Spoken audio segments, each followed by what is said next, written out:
Okay, like let's just say, history. Oh, there's a bear marker, man. It's dying.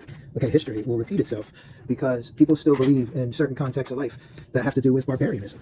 And the whole thing about countries that are a little more progressive. I don't want to use the third W terminology because it does become insulting to some people that are trying to progress that live in these nations and countries that aren't that way. Okay, but what happens is the mentality to conquer by way of being a machismo or being like super king or what they call now the alphas, alpha male and everything. Like those aren't really scientists. Those are kind of like like Hitler. He ruled out of fear, so he employed scientists that were really smart, and he was able to encompass that smartness within himself.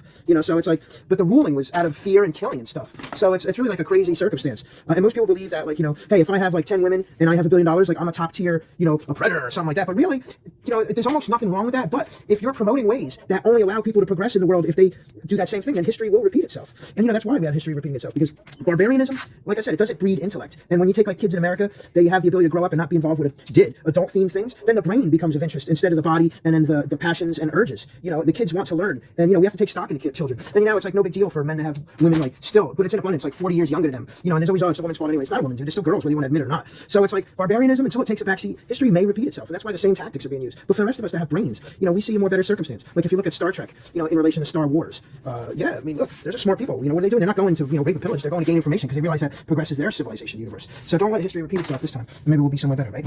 That means you got to change your ways. That's how you draw a book. Oh, I forgot one important thing. That's how you draw a book.